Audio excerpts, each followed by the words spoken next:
근데 매일마다 강사가 달라서 원치 않게 자연스럽게 은혜 받은 포인트가 다 다른 것을 비교하게 되더라고요. 그래서 참 감사했어요. 하나님, 사람마다 상황과 처지가 다르고 또 들어야 될 말씀이 다르구나. 근데 꼭 필요한 말씀을 그 중에 이렇게 딱 걸리게 하셔서 은혜를 받게 하시는구나. 이걸 보고 깨달았어요. 여러분들은 누가 참 가장 은혜롭고 이렇게 마음에 다가가는지 모르겠지만 각각 자기가 처한 형편과 이게 비교를 하면은 자기랑 근사하고 유사하고 그런 분들에게 많이 은혜를 받은 것 같아요. 저는 그 이지용 목사님이 그렇게 그 말씀이 은혜가 됐어요. 그 목사님 오늘 지금 방금 영상 보신 분. 제 설교 제목이 최고의 축복이었는데 최고의 축복을 우리는 생각할 때 무슨 뭐 돈 떨어지고 뭐 이런 생각을 하지만 물론 당연히 아니죠. 일계명을 끌고 들어올 줄 몰랐어요. 저도 일계명을 굉장히 중요하게 여겼고 일계명만 지키면 나머지 계명은 다 지키게 된다고 하는데 일계명을 쉽게 풀어주셔서 너무 감사했어요. 그게 주님의 소원이기도 하고 그것이 우리에게 최고의 축복이라는 거예요. 일계명이 하나님과의 관계가 좋으면 만사오케이.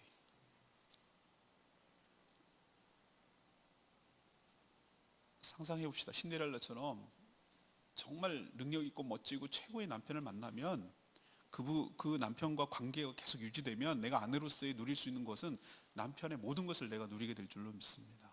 관계가 전부예요. 하나님과의 관계가 온전하면 하나님이 누리고 하나님이 가지고 계시는 것이 곧 나의 것인 줄로 믿습니다. 그게 전부예요. 그래서 하나님께서 우리에게 그 일계명을 주신 것은 우리를 옥조이고 목줄르고 막 그 압박하고 이런 개념이 아니라 우리를 축복하시고 우리에게 은혜를 베푸시고 우리가 어떻게 해야 최고로 행복한지를 보여주시는 최고의 계명인데 그거를 자꾸 우리는 어떻게 해석하냐면 너무 시샘이 많으시네, 그냥 나만 바라보라고 하시네, 자꾸 이런 식으로 이렇게 생각을 하는 경향이 있어서 안타까웠어요. 근데 그 목사님이 일계명을 너와 나 사이에 아무것도 두지 말라, 뭐도 있게 하지 마라, 둘만 딱 있게 해라, 부부관계에 뭐도 끼어들면 안 되는 것이에요. 그래야 최고로 행복한 것이에요. 모든 드라마와 영화 같은 거 보세요. 부부 사이에 뭐가 끼어들었기 때문에 항상 비극이 생기잖아요. 그게 시어머니가 끼어든 건, 시아버지가 끼어들 건, 친정이 끼어들 건, 자식이 끼어들 건, 거기에 둘이 끼어들 수가 없어요. 끼어드는 순간 비극이 시작되는 거예요. 그걸 부모도 알아야 되고 본인들도 알아야 되고 자식도 알아야 돼요. 거기 비집고 들어가면 안 돼요. 정말로 그 부부를 사랑한다면. 그거 비슷해요. 하나님과 우리 사이에 뭐도 들어가면 안 돼요. 그게 바로 일계명이라는 것을 알았어요. 전 그걸 쉽게 어떻게 표현하냐면 양다리로 표현했어요. 걸치지 마라. 양다리 걸치지 마라. 정말 망가진 세상이라 하더라도 세상 사람들도 알아요. 연애할 때 양다리 하면 안 된다. 하물며 신앙은 말할 것도 없겠죠. 오늘 에스겔이 탄식하고 하나님이 에스겔을 통해서 얘기하는 그 부분이 양다리를 걸치고 있는 하나님의 아내가 되는 이스라엘 백성들을 향한 탄식, 속상함, 뭐 이런 것들이 지금 이렇게 다 드러나는 거예요. 하나님과 우상을 겸하여 섬기는 자들, 여전히 포로가 2차 침략들을 통해서 바벨론에 끌려가서 포로로 있는 주제인데도 정신을 못 차리고 있는 이들을 향한 하나님의 그 절절한 마음과 속상한 마음이 오늘 말씀을 통해 표출되는데, 이 말씀을 들으면 꼭 우리에게 하시는 얘기 같아서, 우리도 알고 보면 하나님과 나 사이에 껴있는 게 상당히 많거든요. 이것저것 너무 많이 껴있거든요. 그래서 안 풀리는 거거든요. 그래서 오늘 드리고 싶은 말씀은 이거예요. 양다리를 걸치면 무슨 일이 생길까? 왜 문제가 될까? 오늘 말씀을 통해서 깨달으시고 하나님과 나 사이에 있는 모든 것들 다 정리하고 청산하시고 둘 사이에 아무것도 있지 않도록 친밀한 관계를 온전히 회복하는 저와 여러분 되기를 소망합니다. 양다리를 걸치면 가장 큰 문제가 되는 게 첫 번째로 관계가 깨져요. 당연하죠. 관계가 깨지고 아무런 응답도 받을 수가 없어요. 기도가 안 된다는 뜻이에요. 오늘 1절 보니까 에스겔에게 두어 장로가 찾아봤어요. 그 앞에 앉았어요. 왜 찾아왔을까? 물으려고. 하나님의 뜻을 물으려고. 주의 뜻을 알려고. 신실하지 않습니까? 주의 뜻을 알기 위해서 에스겔을 찾아온 이 두어 장로 굉장히 신실하지 않습니까? 아니래요. 하나님이 아니래요. 아니래요. 왜 아니라고 그럽니까? 에스겔을 통해서 그 두어 장로의 실체를, 속마음을, 시커먼 마음을 보여주시고 알려주셨어요. 인자야, 3절에 인자야 라고 말하는 것은 사람아 라고 말하는 거, 에스겔을 지칭할 때 이런 표현을 써요. 인자야, 사람아, 네 앞에 앉아있는 이 사람들이 어떤 사람인지 아니? 자기 우상을 마음에 들이는 사람이고 죄악의 걸림돌을 자기 앞에 둔 자들이다.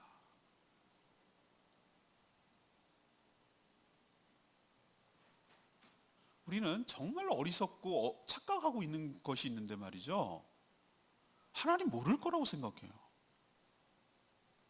하나님께서 지난번에 제가 뇌마의 말씀으로 너무 선명하게 들어와가지고 하나님께서 우리의 마음의 동기를 다 아신다 이렇게 말씀하셨어요. 우리도 속담에 귀신을 속이라, 귀신 이렇게 말하잖아요. 아이고, 하나님을 속이 어떻게 하나님을 알겠어요? 하나님께서 그 시커먼 마음을 다 알아요. 그 이중적인 마음을 다 알아요. 우리로 쉽게 표현할까요? 바람 피고 있는 거 다 알아요. 그런데도 와서 지금 뭐 하는 거예요? 본 남편인 하나님께 뭔가 아쉽고 뭔가 필요하니까 와가지고 지금 구하고 있는 거예요. 느낌 오시죠?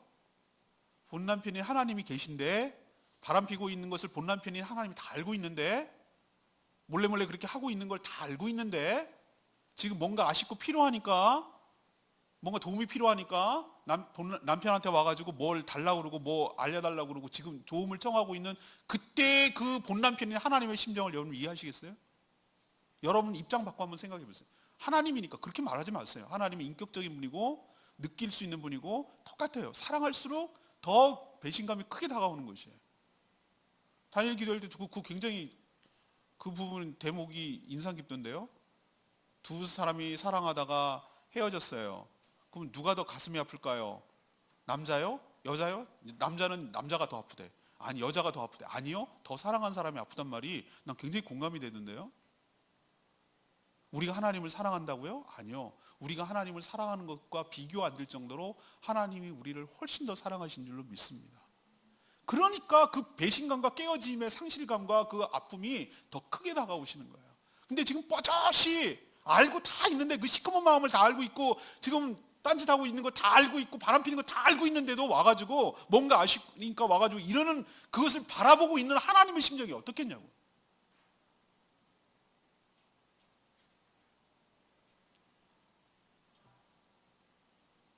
이들은 마음으로는 우상을 섬기면서 겉만 하나님께 아쉬워서 뭘 묻는 거예요. 이중성이고 양다리 신앙이 전형적인 모습이에요. 이런 양다리 신앙을 갖게 될 때 하나님께서 3절에 뭐라고 그랬어요? 그들이 나한테 묻기를, 그러니까 뭐 기도하고 나한테 요청하고 나한테 뭐 요구하고 이런 것들을 묻기를 이라고 다 표현될 수 있어요. 묻기를 내가 조금인들 뭐 하겠느냐?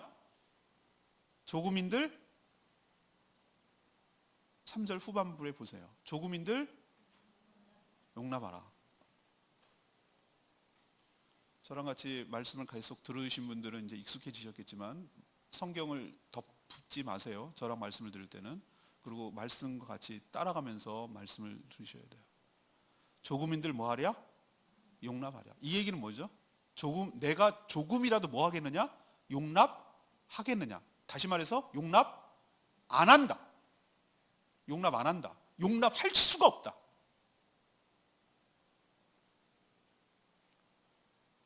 저와 같이 생명의 삶 공부하신 분들은 죄편에서, 죄란 무엇입니까? 왜 우리가 죄가 문제가 됩니까? 이사야 59장 1절 2절 말씀, 하나님이 손이 짧아서 쇼팔이라서 내가 능력이 딸려가지고 너네들 못 도와주는 건 아니고, 내가 귀가 먹어가지고 못 들어가지고 보청기 안 껴가지고 너네 기도를 못 듣는 것이 아니라 너와 나 사이에 뭐가 문제라는 거예요?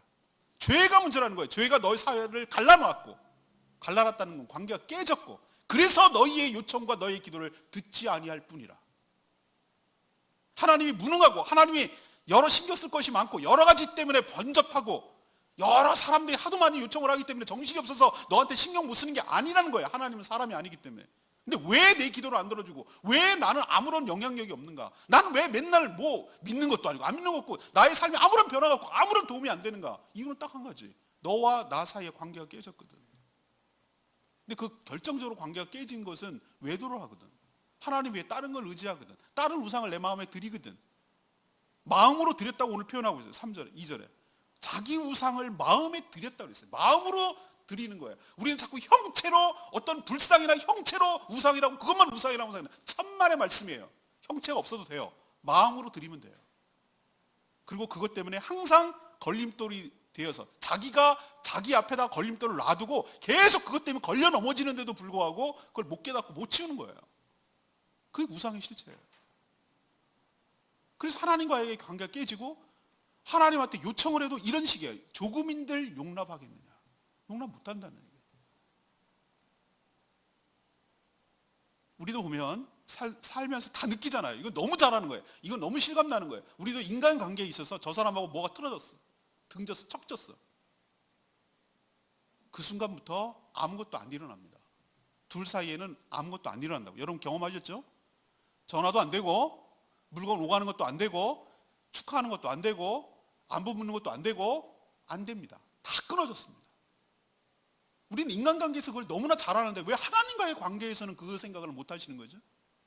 내가 왜 하나님이 있다는 걸 좀 어렴풋하게 좀 느끼는 것 같은데 왜 나는 멀리 있는 하나님, 없는 것 같은 하나님이 나한테는 그렇게 느껴지는 거죠? 관계가 깨졌거든. 그 관계는 하나님이 깬 게 아니거든. 하나님이 그토록 싫어하는 둘 사이에 아무것도 주지 말라고 했는데 둘 사이에 많이 뒀거든. 하나님 사이에 나 사이에 내가 마음에 드리고 내가 마음에 걸리게 하는 그것들 많거든. 그러니까 하나님이 나를 용납할 수가 없는 거예요.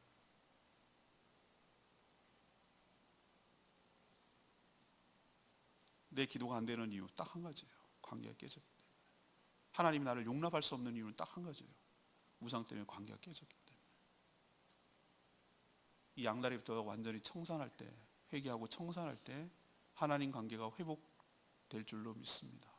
이 관계가 회복되어야 하나님께서 우리를 용납하시고 우리의 기도가 땅에 떨어지지 않고 공허해지지 않고 그 친밀한 관계가 회복되어야 하나님의 하늘에 있는 좋은 것들이 우리에게 흘러 들어오게 될 줄로 믿고 우리가 하나님 수준의 삶을 누리게 될 줄로 믿습니다. 관계부터 회복시켜야 돼요. 이게 급선무예요. 그래서 하나님은 5절에 뭐라고 그랬어요? 이는 이스라엘 족속이 다 우상으로 말미암아 날 배반하였으나. 배반했대요. 배반했죠. 우상으로 하나님 배반했죠. 그렇지만 내가 그들이 마음 먹은 대로 그들을 잡으려 하겠다. 내가 놓치지 않는다 이거예요. 오늘 설교 전반부에 다 끌고 내려가면서 제가 드리고 싶은 말씀은 미리 뒤에 부분의 결론이 뭐냐면은 하나님 이렇게 얘기하면 하나님 너무 까칠하네. 하나님 너무 예민해. 너무 애누리가 없어. 너무 융통성이 없어. 이렇게 말하지 말고 하나님의 진심이 뭘까? 그 뒤에 나오는데 하나님은 이렇게 용납 안 하겠다. 나 못 용납한다. 그거 도저히 참을 수가 없다. 뭐 이렇게 얘기하는 것이 하나님 까칠하는 게 아니라 그렇게 반응하시는 이유는 진짜 마음은 여전히 포기하지 않고 그래도 붙들고 그래도 회복시키고 그래도 다시 관계를 회복시키려는 하나님의 의지가 개입되기 때문에 이런 얘기도 하는 줄로 믿습니다. 여러분 잘 생각하세요. 정말로 개선의 여지가 있고 조금이라도 뭔가 그 관계 회복의 여지가 있다 그러면은 그 상대에게 이런저런 얘기를 해요. 왜 내가 서운한지 왜 그런지 얘기를 합니다. 근데 진짜로 개선의 여지가 없으면 말도 섞지 않습니다. 이런 얘기도 할 필요가 없는 거예요. 왜? 그냥 끝내면 되는 거예요. 우리도 해봐서 알잖아요. 저 사람하고 다시 회복하고 좀 어떻게 관계를 개선하고 불편하지 않고 어떻게 해보고 싶은 마음이 있는 요만큼이라도 있으면 뭐라도 가서 얘기라도 건네고 뭐라도 좀 이렇게 소문도 듣고 관심도 갖고 그러지 아예 그것이 없다. 이런 얘기 할 필요 없어요. 하나님께서 우리에게 이 얘기를 들려주시는 이유는 그래도 내가 너를 포기하지 않아. 5절에 내가 그들을 여전히 붙들려고 하는 거야. 그 마음을 다시 되돌이키게 할 거야 라는 어떤 관계 회복의 가능성과 여지를 남겨두고 그 희망과 바람을 얘기하기 때문에 이렇게 얘기하는 줄로 믿습니다. 그러니까 여러분 명심하십시오. 왜 양다리를 걸치면 문제가 되냐고요? 관계를 완전히 박살내는 거거든요. 여러분 부부 사이에서 제가 여러 번 말씀드렸잖아요. 예, 그럴 수 있어요. 살다 보면 성격 차이도 있을 수 있고 너무 효자도 문제가 되고 너무 경제적으로 무능해도 문제가 되고, 예, 그것도 참 문제긴 문제입니다. 근데 그래도 참고 용납할 수 있어. 근데 진짜로 안 되는 건 뭐냐면은 바람 피는 거예요.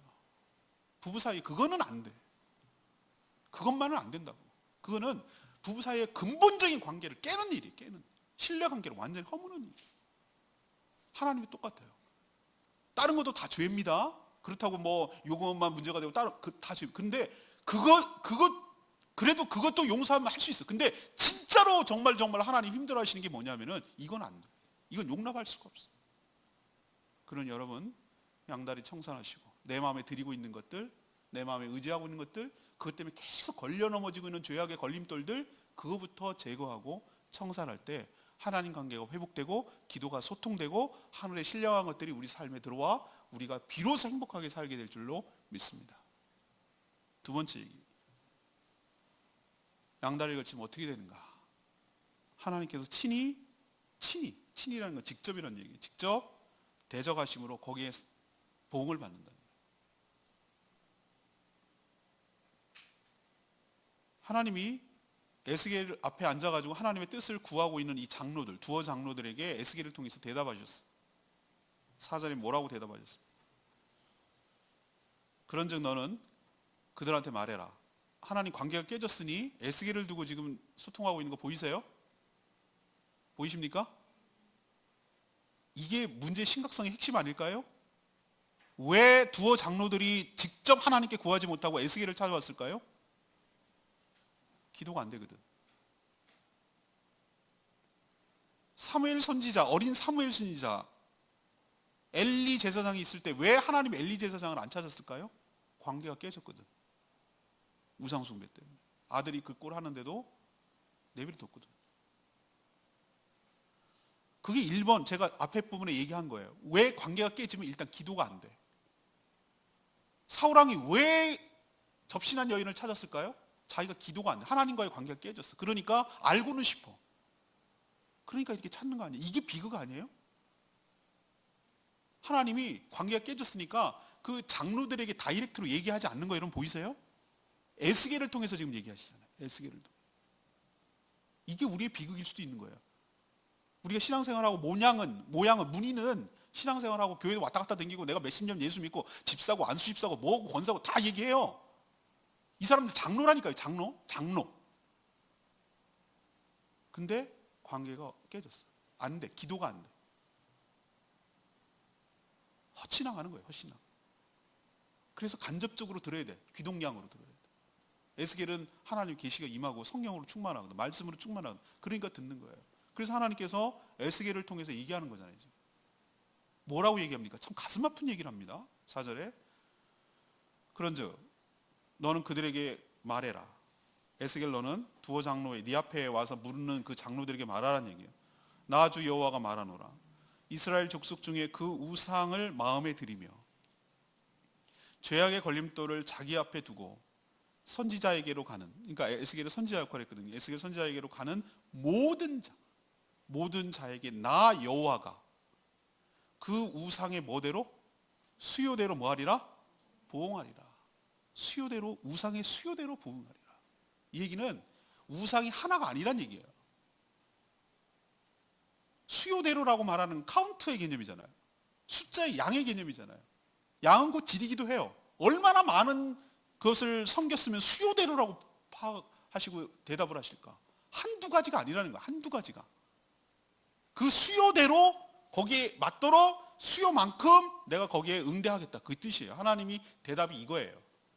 혹 데려왔다 혹 붙인 거예요. 두어 장로들 하나님 뜻을 알까? 어떻게 될까? 돌아갈까? 언제쯤 돌아갈까? 언제쯤 다시 회복할 수 있을까? 언제쯤 이런 조상 땅 다시 찾을 수 있을까? 뭐 이러고 물으러 갔는데 하나님 와 뜻밖의 얘기를 하는 거예요. 내가 니네들 시커먼 마음 모를 줄 알아?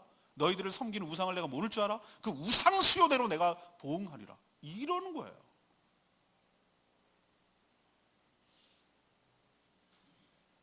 우상이 왜 문제가 되는데요? 7절에 보세요.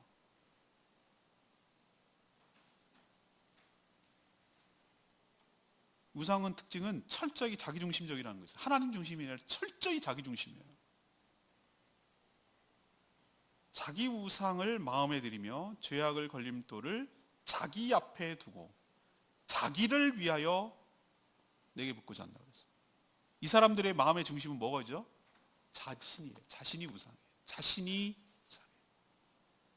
철저한 자기중심이에요. 목적이 뭡니까? 자기를 위해서 우상도 만들고 섬기는 거예요. 그리고 자기 우상이라고 했어요. 나만의 우상.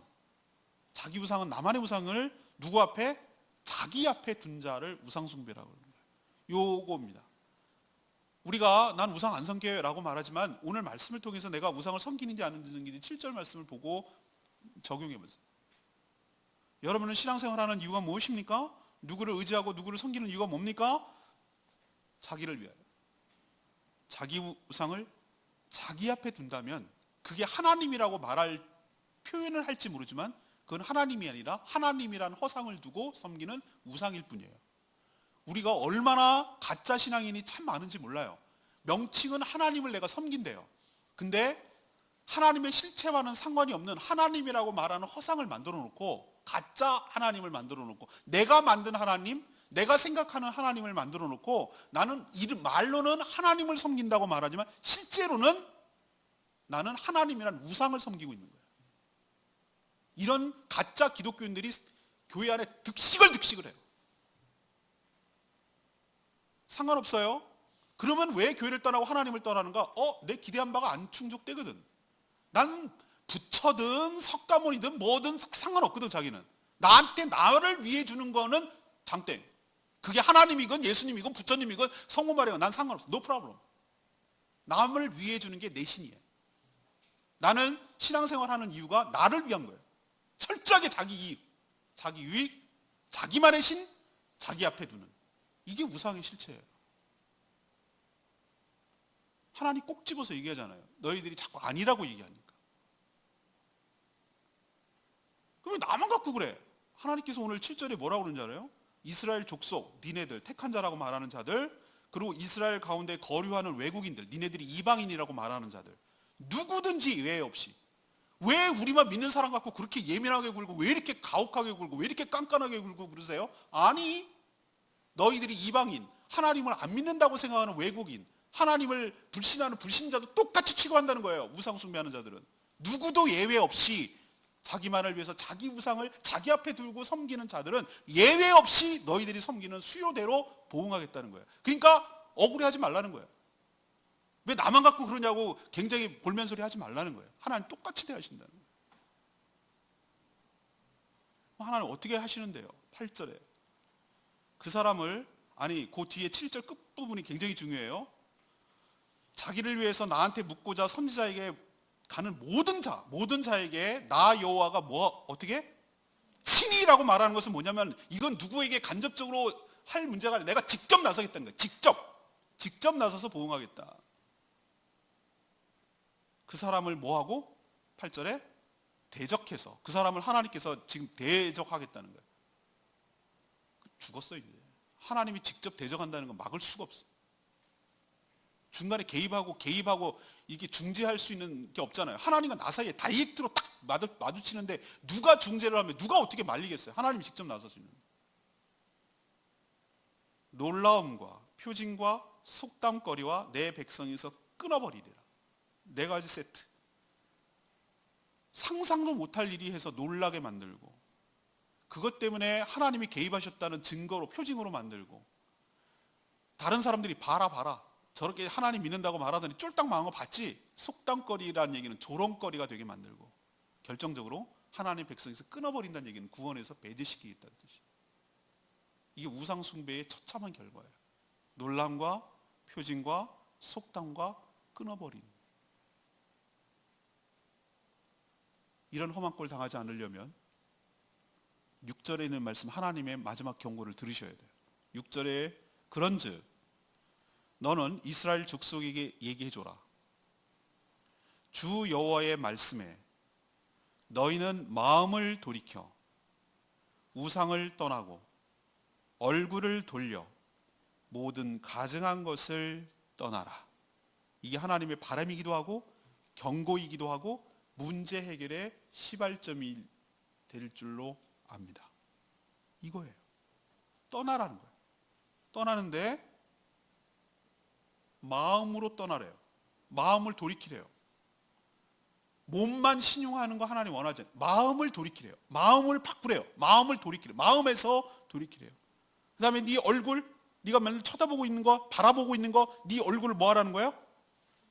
얼굴을 돌리라는 거예요. 그래서 모든 가정한 것부터 얼굴을 돌려서 떠나라는 거예요. 그게 무상이거든요. 우리도 내가 사랑하고 의지하는 것을 쳐다보게 돼 있어요. 거기에 바라보고 있어요. 거기에 묵상하게 돼 있어요. 거기에 시간을, 물질을 투자하게 돼 있어요.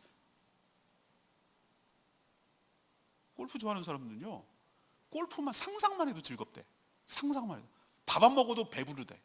자기가 좋아하는 건 그래요. 자기가 좋아하는 거 하는 거는요, 그냥 상상만 해도 기분 좋아요. 화투 좋아하는 사람이, 노름하는 사람 보세요. 3일 굶어도 배고픈 줄 몰라. 그게 자기 우상이거든. 얼굴을 쳐다보고 그거 묵상하고 있거든.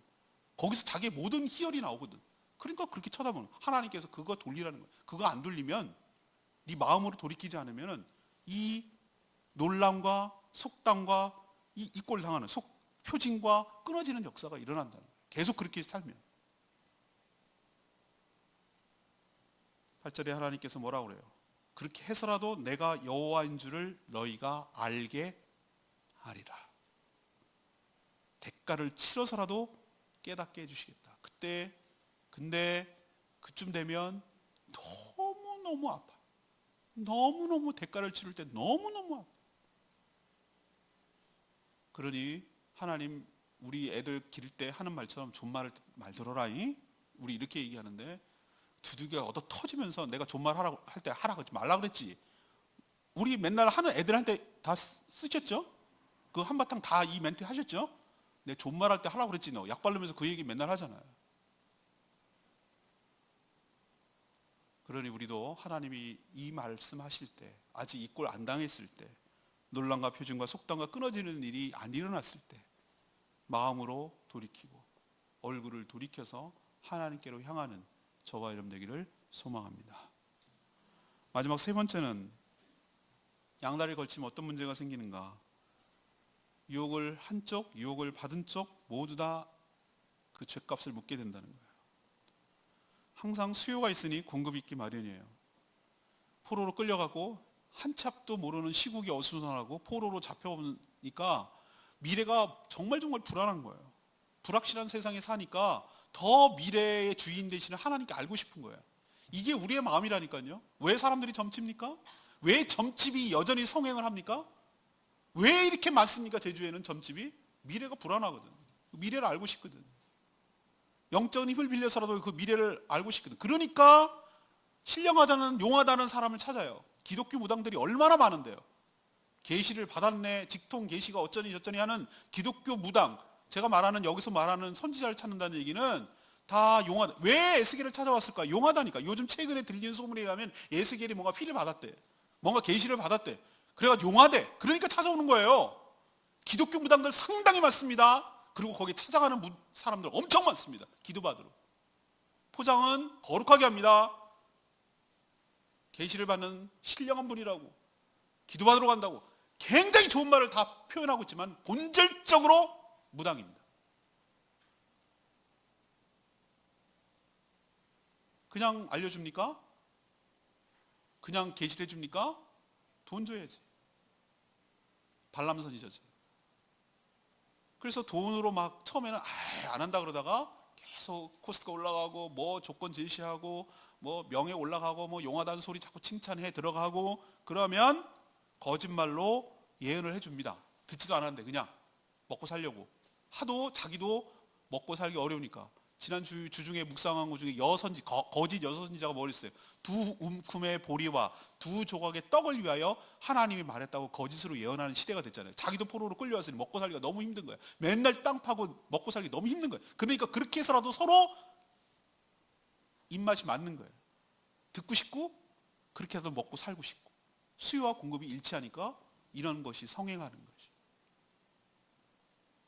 근데 하나님께서 오늘 이미 그 전에 거짓으로 예언하는 자들에 대해서 이렇게 심판하겠다고 13장 8절에 이렇게 표현해 놨어요. 그러므로 13장 8절 보세요. 그러므로 주 여호와께서 이같이 말씀하셨느니라.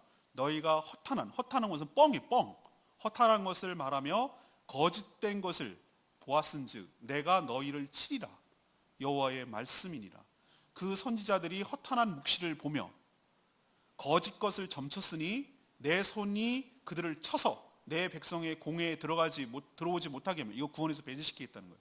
이스라엘 족속의 호적에도 기록되지 못하게 하며, 이건 호적 파겠다는 거예요. 이스라엘 땅에도, 그 약속의 땅도 들어가지 못하게 하리니 너희가 나를 여호와인 줄 알리라. 10절, 이렇게 치는 이유는 그들이 내 백성을 유혹하여, 이건 거짓 선지자들에게 내리는 심판이에요. 너희들이 내 백성을 유혹하여 평강이 없는데도 불구하고 평강이 있다고 거짓말을 했기 때문이며, 어떤 사람이 담을 쌓을 때 금방 무너질 것 같이 위태위태한데 거기다가 회칠해가지고 페인트 칠해가지고 굉장히 튼튼하고 굉장히 멋있게 니네들이 페인트 칠을 해줬다, 회칠을 해줬다. 그러므로 너는 거짓말로 이렇게 페인트 칠하는, 뺑기 칠하는 너희들한테 이르기를 그것이 내가 무너뜨리겠다. 폭우가 내리며 큰 우박덩이가 떨어져서 폭풍우가 몰려와가지고 무너뜨리겠다. 그 담이 무너질 때 어떤 사람이 너희한테 말할 거다. 그것에 칠한 회가 어디 있느냐? 그 말 어디 있느냐? 그 말 한 게 어떻게 된 거냐? 라고 하지 않겠느냐? 이게 거짓 선지자들에게 내리는 벌이거든요.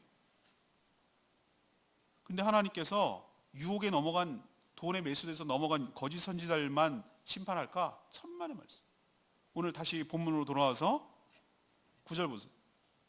만일 선지자가 유혹을 받고 말을 하면 나 여호와가 그 선지자를 유혹을 받게 해서 내 손을 쳐서 내 백성 가운데 그를 멸할 거예요. 거짓말로 말했기 때문에 백성들에게 거짓으로 말한 자들, 이 점쟁이들, 이 무당들 하나님께서 반드시 치겠다는 거예요. 근데 그 뒤에 말이 중요해요. 10절, 선지자의 죄악과 그 죄악은 거짓말로 말한 죄값을 치를 거예요. 근데 그에게 묻는 자, 이렇게 에스겔을 찾아오듯이 이리저리 돌아다니면서 용하다고 하는, 점치러 다니고 이렇게 받으러 다니고 이렇게 하는 그 우상 숭배자들, 점치는 자들, 이거 걸려라 저거 걸려라, 용하다면 이곳저곳 찾아다니는 자들, 이거 대박 날까? 이 사업 아이템은 괜찮을까? 여기 오면 내 활로가 열릴까? 이리저리 나의 우상을 찾아서 돌아다니는 자들, 그 죄도 똑같이 묻겠다. 10절에 그 묻는 자나 대답하는 자의 죄가 같은즉 각각 자기의 죄를 담당하리니. 매수한 자들, 매수당한 자들 똑같이 동일하게 하나님께서 심판하시겠다.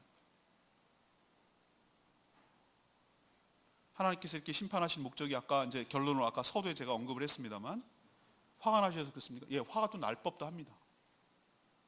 여러분이라면은 버젓이 배우자가 내가 있는데도 불구하고 내 배우자가 딴 이성한테 막 그러고 다니는 걸 내가 알았어. 여러분이라면 하나님보다 더 할 사람이에요. 길길이 날뛸 겁니다. 하나님 이 정도는 굉장히 그래도 이성적인 분입니다. 하나님 내가 보기에는. 아마 여러분은 난리를 칠걸요?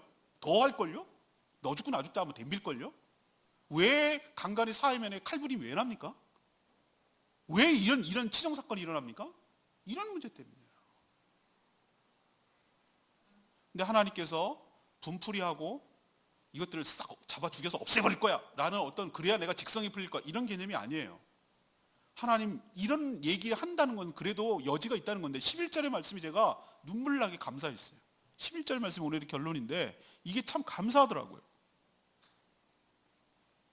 이렇게 하는 이유가 뭐냐? 이는 11절, 이는 because, 내가 왜 이런 앞에 이런 조치를 하고 이렇게 화를 내고 왜 이렇게 하겠다고 경고를 하고, 이 모든 것은, 이것은 왜 이렇게 하는 것은 이스라엘 족속이 다시는 미혹되어 나를 떠나지 아니하게 하며. 여러분 아멘입니까? 이 의지를 지금 보이는 거예요. 다시는 미혹돼서 떠나지 않게 하려는 것 때문에 그래. 그렇게 안 하면 너희들이 계속 못된 짓 하고 다니니까, 내가 이렇게 안 하면 너희들이 여전히 나를 배신하고 이런 식으로 몰래 하고 다니니까, 이런 조치를 취하지 않으면 끊어지지를 않으니까 내가 이렇게 강수를 써서라도 미혹당하지 않고 나를 떠나지 않게 하려는 내 의지야. 다시는 모든 죄를 지어서 스스로 더럽히지 않게 하는 것. 스스로 더럽히지 않게 하려고 내가 강한 조치를 취하는 것이죠. 마지막, 그들을 내 백성으로 삼고 나는 그들의 하나님이 되려 함이라. 아멘입니까? 이 멘트, 이게 멘트가 무슨 멘트라고 그랬어요? 제가 언약이라고 그랬잖아요. 언약은 관계 계약이라고 말씀드렸죠. 결혼 관계와 너무 비슷하다고 말씀드렸죠. 나는 그들은 내 백성이 되고 나는 그들의 하나님이 되리라. 나는 너의 아내가 되고 나는 너의 남편이 되리라. 이 관계를 회복시키리라 라는 것이 하나님의 굳건한 의지예요. 그것 때문에 앞에서부터 쭉 그런 얘기를 하는 것이에요. 하나님의 계시를 사칭해서 미혹하는 거짓 선지자, 거기에 묻고 들으려는 자 둘 다 죽습니다. 우상 숭배하도록 조장하는 자, 거기에 넘어가서 우상 숭배하는 자 둘 다 죽습니다. 이게 하나님의 명백한 얘기입니다. 오늘 말씀은 이제 결론에 이르면 이겁니다. 제가 누차 저랑 같이 말씀을 드리면 이제 귀에 못이 박히도록 들으셨겠지만, 신앙은 관계다. 신앙은 하나님과의 관계, 이웃과의 관계. 이웃의 옆집 사는 사람을 이웃이라고 설마 그렇게 생각하지는 않겠죠? 나를 제외한 나머지 모두는 나의 이웃입니다. 자꾸 우리는 선한 사마리아 비유에서 거기서 이웃이 강도만한 자처럼 나랑 아무 상관없는 그런 사람 이웃 아니요. 그것도 물론 이웃이에요. 가장 가까운 사람, 나랑 가장 친밀하게 근접해서 살아가는 사람한테 더 잘해야 되는 것이. 그 사람과의 관계가 깨졌고 그 사람과 관계가 원만하지 못하다라면 우리 이렇게 생각해야 돼. 나는 신앙생활을 엉터리로 하는 거야. 엉망으로 하는 거예요. 내가 신앙생활 잘하는지 못하는지 다른 거 갖고 폼 잡지 마세요. 관계 보면 알아요. 저 사람이 하나님과의 관계가 정말 친밀한가? 하나님과 나 사이에, 그 사람 사이에 아무것도 없는 것인가? 정말로 뗄래야 뗄 수 없을 정도로 친밀함을 유지하고 있는가? 그 사람 신앙 좋은 거예요. 그런 사람은 또 내 주변에 있는 사람들과 굉장히 관계가 좋아요. 포용하고 수용하고 용납하고 용서하고 사랑하고 위해주고 격려하고 이렇게 살아서 정말로 상대적이거든요. 관계는 내가 하는 만큼 리액션이 오게 돼 있거든요. 그래서 관계가 좋아요. 이런 사람이 신앙생활 잘하고 있는, 현재 잘하고 있는 것인 줄로 믿습니다. 과거 얘기할 거 필요 없고 직분 얘기할 거 필요 없어요. 몇 년, 왕년 이런 얘기 할 필요 없어요. 소용없어요. 내가 지금 하나님 관계가 어떤지, 이웃과의 관계가 어떤지를 보면 돼요. 그 중에 가장 먼저가 되는 게, 우선되는 게 하나님과의 관계. 하나님과의 관계가 좋으면, 그래서 소통이 되면, 계속 왔다 갔다 주고받는 것이 있으면, 관계가 좋으면 주고받는 게 있거든요. 그러면 하나님에 속한 모든 것들이 나의 삶으로 흘러 들어오게 될 줄로 믿습니다. 그러면 내 삶이 윤택하고 복되게 돼 있어요. 하나님의 영광을 보는데, 하나님의 임재 가운데 하나님 친구처럼 나랑 동행하는데 안 될 리가 없어요. 근데 이 관계를 깨는 최악의 수는, 악수는 양다리예요. 하나님 외에 그 사이에 뭘 끼워넣는 것, 마음으로 드리고 걸리게 넘어지는 죄악을 내 앞에 두는 것, 하나님을 분노하게 만들고 하나님을 힘들게 만들고 하나님 마음 상하게 만드는 그것,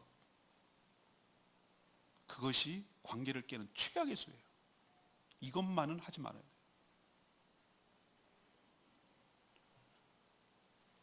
이런 죄 때문에 관계가 깨지니, 관계 깨지면 아무 소용없으니, 내가 하나님 관계를 깨고 있는 것은 무엇인지, 나만의 우상은 무엇인지, 내가 마음으로 드리고 있는 것은 무엇인지, 내 얼굴을 바라보면서 시간 보내고 물질 투자하고 내가 관심 갖고 있고 내가 되고 싶어하고 내가 소원하고 있는 그 대상은, 내가 의지하고 있는 그 대상은 무엇인지, 그거를 빨리 파악하고 얼굴을 돌이키고 마음을 돌이켜서 그 우상에서 떠나는 회개의 역사가 일어나게 될 때, 그 죄사함과 용서를 받게 될 때 하나님과의 관계가 회복되고 여러분의 인생도 여러분의 영혼도 온전히 회복되는 역사가 일어나게 될 줄로 믿습니다. 두 번째, 하나님은 계속해서 이렇게 저의 입술을 통해서라도, 말씀을 통해서 계속 경고를 해요. 놀랄 일이 생길 거야. 하나님이 개입했다는 표징을 뼈저리게 느낄 거야.